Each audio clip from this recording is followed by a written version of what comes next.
ชีวิตก็เวียนวนอยู่อันเก่าๆล่ะหาอยู่หากินบางคนบ่รู้จักการให้ทานบ่รู้จักบุญบ่รู้จักศีลบ่รู้จักธรรมบ่รู้จักธรรมะบ่รู้จักความจริงของชีวิต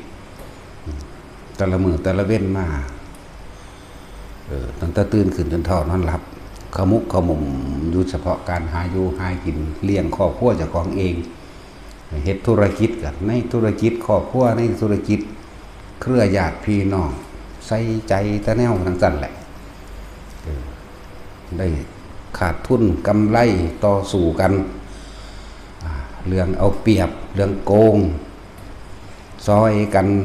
เรื่องบริษัทนั่นบริษัทนี่เอาเปรียบหาวิธีมาต่อสู้กันวน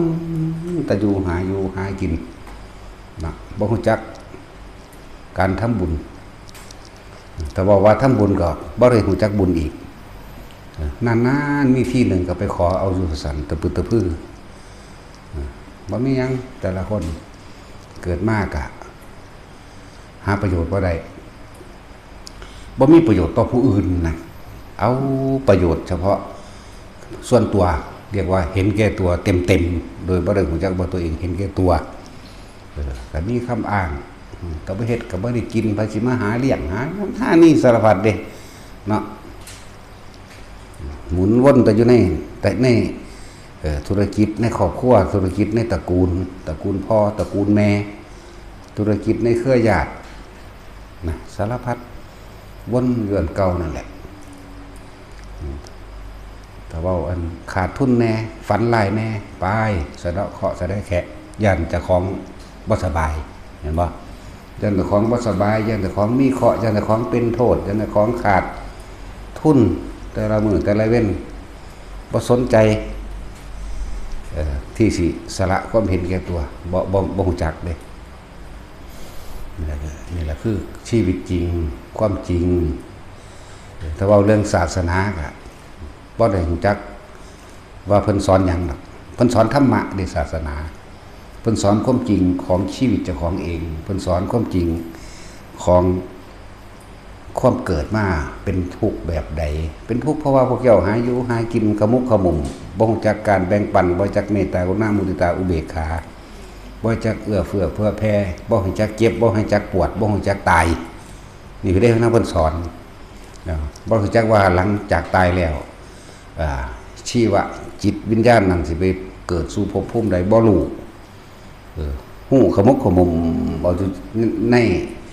เฮือนเจ้าของในผัวในเมียในลูกในหลานแต่มีลูกน้อยก็ไปส่งลูกน้อยเรียนหนังสือจังสั่นจังซี่เฮ็ดว่าซำนั้นบางคนก็ตายไปตกนรกมกไหม้ไปเปรตไปเดรัจฉานไปที่สิให้ถึงสวรรค์นี่มันบ่จักมีเด้ที่ว่าไปสวรรค์สั้นนั่นสั้นนี่ถ้าผู้ใดตายว่าไปสวรรค์แล้วว่าเด้เนาะเบิ่งการกระทำในชีวิตปัจจุบันเนี่ยมันสิไปสวรรค์หม้องใดตื่นขึ้นบ่ได้เคยคิดดอกว่าสิจาคะสละออกเป็นทานโดยบ่หวังสิ่งใดตอบแทนถ้าว่าไปให้ทานใส่บาตรแน่ใส่ซ่องกฐินผ้าป่าแน่สร้างนั่นสร้างนี่ขึ้นมารวมนำเขาเนี่ยก็ขอเอาว่าสั่นบ่จักบุญเด้บ่จักธรรมะบ่จักความจริงบุญคือหยังคือความสงบเย็นภายในจิตใจตัวเองบุญคือความบ่กังวลในความอยากได้ดีอยากมีอยากเป็นอย่างบัดนี้บุญอันเกิดจากการให้ทานบุญอันเกิดจากการสวดมนต์บุญอันเกิดจากการตั้งใจรักษาศีลคือการไม่คิดทำร้ายเบียดเบียนผู้อื่นบุญอันเกิดจากทำจิตให้ตั้งมั่นบ่รู้จักแน่นอนอยู่แล้วถ้าบ่มาฟังแนวนี้